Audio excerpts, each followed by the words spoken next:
नेता घर में पड़े रहे, कार्यकर्ता लड़ मर जाए, छत्तीसगढ़ में बीजेपी अब क्या करे उपाय। छत्तीसगढ़ में चुनाव तेज है, नज़दीक भी है, तो लगातार अपनी एड़ी चोटी का जोर जो है यहाँ पर विपक्ष में जो है बीजेपी वो लगा रही है। अब उन्हें कुछ समझ नहीं आ रहा है। ज़मीन और ऑक्सीजन की तलाश के लिए वो दर दर भटक रहे हैं।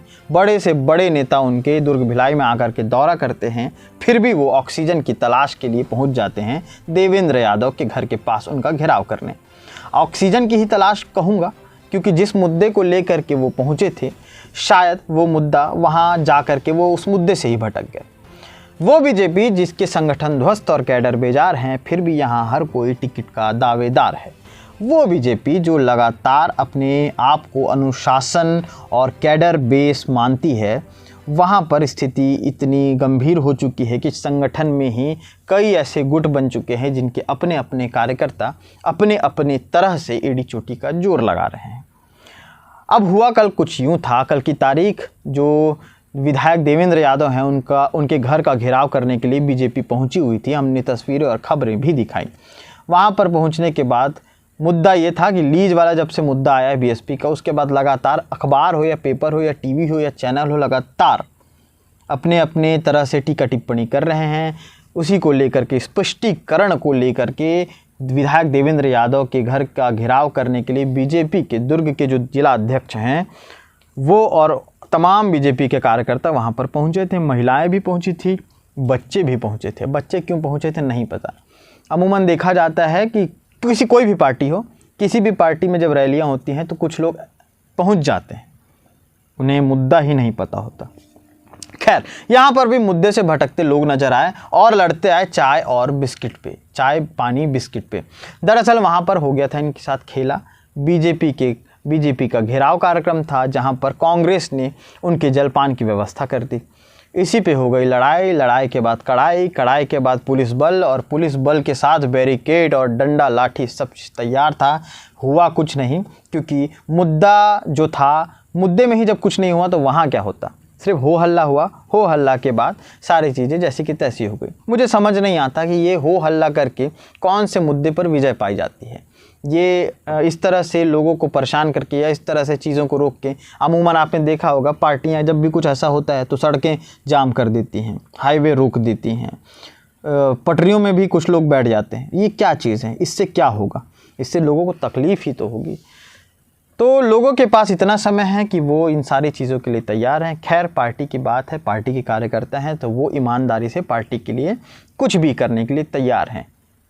पार्टी के बारे में थोड़ा सा मैं आपको क्लियर कर दूं। 15 साल तक सत्ता सुख भोगने वाली भाजपा की स्थानीय नेता अब भी ज़मीनी हकीकत से कोसों दूर हैं। अब इन नेताओं के लिए पार्टी हाशिए पर है।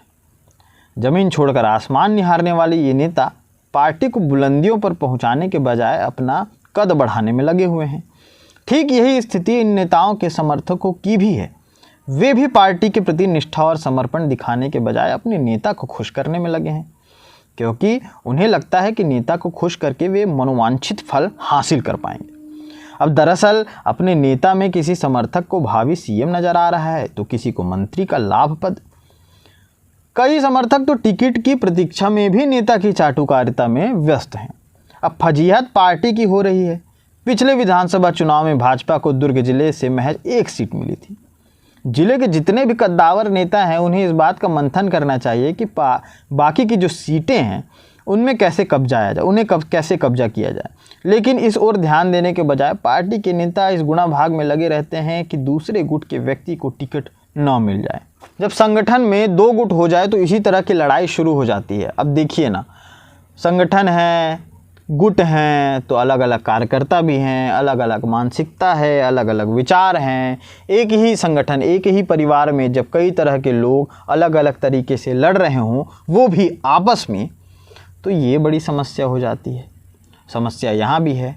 एक छोटा सा कार्यकर्ता वो सड़कों पर इंतज़ाम करता है अपने नेता के लिए, वो तमाम सारी चीज़ें करता है, तमाम सारे फूल और मालाओं की व्यवस्था करता है, उनके हर छोटे से छोटे चीज़ों का ख्याल रखता है, और बाद में उसे क्या मिलता है? अमूमन देखने को मिलता है कि कार्यकर्ता लड़ते हैं, विचार करने वाले, उस पर चिंतन करने वाले लड़ बैठते हैं। टीवी न्यूज़ डिबेट में एक तरफ बीजेपी और एक तरफ कांग्रेस अक्सर लड़ बैठते हैं। लेकिन बड़े नेता शान से काजू भुने प्लेट में विस्की गिलास में वाली कविता आपने सुनी होगी, उस तरह से वो अपने निवास में बैठे रहते हैं, कोई उनको दिक्कत नहीं होती है। ये आपस की लड़ाई लड़वाते हैं नीचे वाले को, जो कि इन्होंने अंग्रेज़ों से सीखा था। अंग्रेज इसी तरह तो कूटनीति करते थे। खैर, बड़े बड़े वरिष्ठ नेताओं के लगातार दौरे भी तो हुए हैं। अब इन सांसदों से पूछा जाना चाहिए कि इन्होंने पार्टी की मजबूती के लिए अब तक क्या किया है, खासकर तब जबकि प्रदेश में पार्टी विपक्ष में है। गुटबाजी को बढ़ावा देकर और बंगलों में बैठकर कार्यकर्ताओं की राजनीति करने से पार्टी का भला तो होने से रहा। इस पर भी अपेक्षाकृत कम अनुभवी और भाजपा की रीति नीति से कम वास्ता रखने वाले सांसद विजय बघेल को घोषणा पत्र समिति का संयोजक बनाना तथाकथित बड़े नेताओं के गले नहीं उतर रहा है। अब माना जाता है कि कांग्रेस को अभूतपूर्व बहुमत के साथ सत्ता में लाने का श्रेय उसके चुनावी घोषणा पत्र को जाता है। ऐसे में भाजपा विजय बघेल को इतनी महत्वपूर्ण जिम्मेदारी देना बघेल विरोधियों के लिए असहाय है। ऐसे समय में तो और भी ज़्यादा, जबकि महत्वाकांक्षाएं सीएम पद की हों। जैसा कि मैंने पहले कहा था कि संगठन ध्वस्त है, कैडर बेजार है, लेकिन हर कोई यहाँ पर टिकट का दावेदार है। माना जाता रहा है कि पार्टी में यदि किसी को संगठन का दायित्व सौंपा गया है तो वो संगठन के लिए ही काम करेगा।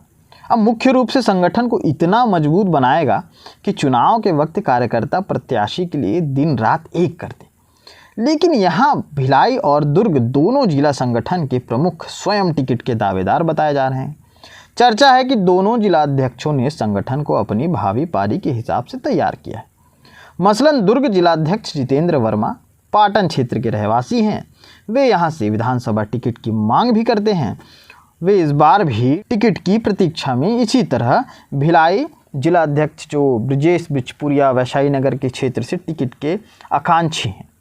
अब मज़े की बात यह है कि इन दोनों जिलाध्यक्ष के पास ऐसे लोगों की भीड़ ज़्यादा है जो स्वयं को टिकट का दावेदार मानते हैं। दुर्ग जिलाध्यक्ष के आसपास रहने वाले कई लोग दुर्ग शहर, दुर्ग ग्रामीण से कतार में है। वहीं ब्रजपुरिया के यहाँ भी वैशाली नगर और अहिवारा क्षेत्र में कई दावेदार डेरा जमाए हैं। अब इनमें से ज़्यादातर दावेदारों को दोनों सांसदों के यहाँ उपस्थिति दर्ज कराते भी देखा जाता रहा है। ये तो हो गई बीजेपी की बात। अब आते हैं मेन मुद्दे पर। कल जब भारतीय जनता पार्टी के कार्यकर्ता, उनके बड़े नेता जब विधायक देवेंद्र यादव के घर का घेराव करने पहुंचे, अब जरा सोचिए कि 3 महीने पहले से जानकारी होती है कि विधानसभा सत्र है। पता था कि देवेंद्र यादव विधानसभा सत्र के लिए रायपुर गए हुए हैं। उसी तारीख को ही ये तय करना कि उसी दिन विधायक देवेंद्र यादव का घेराव किया जाएगा, ये कहाँ तक सही नज़र आता है? क्या आपको नहीं लगता कि ये अपने आप में एक बैठ करके बनाई गई प्लानिंग है कि कार्यकर्ताओं की भीड़ इकट्ठा की जाए ताकि उनको लगे कि उनके नेता काम कर रहे हैं, शहर में माहौल बने, अखबारों में सुर्खियों में उनके नाम छपें, टीवी चैनलों में हम जैसे लोग उनकी बात करें? अब सोचिए, जब व्यक्ति है ही नहीं, इस बारे में आपको पता है, उसके बावजूद भी आप जा कर के उसका घेराव करते हैं। ये देवेंद्र यादव का घेराव था या उन देवेंद्र यादव के घर का घेराव था, ये अब तक समझ नहीं आया है। भारतीय जनता पार्टी के लोग देवेंद्र यादव का घेराव करने गए थे या देवेंद्र यादव के घर का? क्योंकि उन्हें ये चीज़ तो पता थी कि विधानसभा सत्र है और विधायक जी घर पे नहीं रहेंगे। तो आखिर ऐसा क्यों हुआ? एक दिन पहले अगर ये माना जा सकता था कि एक दिन पहले की तारीख में ये लोग ये कार्यक्रम करने वाले थे, जैसे कि कल 18 तारीख थी, ये कार्यक्रम 17 को होने वाला था, लेकिन उस दिन ये भी बोल सकते हैं कि हरेली का त्यौहार था तो सब इकट्ठा नहीं हो पाते। तो त्यौहार परंपरा है हमारी, हो सकता है मुद्दों से ज़्यादा बड़ी हो, बिल्कुल हो सकता है। तो क्या त्यौहार के 4 दिन 5 दिन जब विधायक देवेंद्र यादव उपस्थित होते तब भी तो कर सकते थे। अब वो वहाँ पर बोल रहे हैं कि देवेंद्र यादव भाग गया। तो जब नेता है ही नहीं, नेता विधानसभा सत्र चल रहा है, छत्तीसगढ़ की तमाम चीज़ों की जानकारियाँ, बातचीत वहाँ पर होंगी, उसके लिए वो वहाँ पर गए हुए हैं, जो उनकी जिम्मेदारी है वो वहाँ पर वो निभा रहे हैं। ये बात पता होने के बावजूद भी आखिर बीजेपी की कार्यकर्ता किसका घेराव करने पहुँचे थे? देवेंद्र यादव का कि देवेंद्र यादव के ऑफिस और उनके घर का? ये बड़ा सवाल है और ये सवाल का जवाब की प्रतीक्षा मैं करूँगा। जिस तरह टिकट के दावेदारी की प्रतीक्षा बीजेपी और कार्यकर्ता कर रहे हैं, ठीक उसी तरह देखते हैं। सवाल पूछना हमारा काम है, जवाब मिले तो बताऊंगा, नहीं मिले तो फिर से सवाल उठाऊंगा और आपके बीच फिर से नए मुद्दे के साथ आऊंगा। हालांकि ये मुद्दा गरम गरम है, इसीलिए सब चाह रहे हैं कि लोहा मार दें, लेकिन लोहा मारना इतना आसान नहीं है लौह इस्पात संयंत्र में। खैर, फिर से मुलाकात होगी अन्य खबरों के साथ, अन्य ज़मीनी हकीकतों के साथ।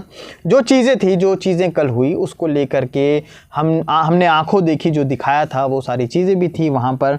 जिन मुद्दे को लेकर के साफ तौर पर बात है कि जिस मुद्दे को लेकर के बीजेपी विधायक देवेंद्र यादव के निवास का घेराव करने जाती है, न कि देवेंद्र यादव का, जिस मुद्दे को लेकर के आती है अर्थात लीज के मुद्दे को, वो मुद्दा वहाँ पर आया ही नहीं। मुद्दा था बिस्किट, पानी और चाय। तो अगली बार फिर से लौटूंगा, हो सकता है चाय पीते पीते लौटूं और कोई और खबर की चुस्कियों के साथ सुर्खियां आपको सुनाऊं।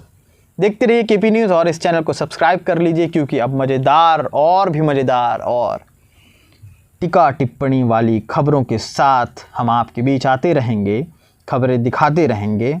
और हाँ, जिन्हें लगता है कि उनके आसपास के क्षेत्र में ये खबरें, जो भी समस्या है वो खबरें बन सकती है, तो वो हम तक संपर्क कर सकते हैं। नीचे हमारा नंबर दिया गया है, उस पर बाकायदा आप संपर्क करके हमें वो चीज़ भेज सकते हैं। और एक चीज़, हम खबरों का पैसा नहीं लेते, तो इसके लिए आप निश्चिंत रहिए। और फिलहाल के लिए तो अलविदा, फिर से लौटूंगा अन्य खबरों के साथ। शुक्रिया।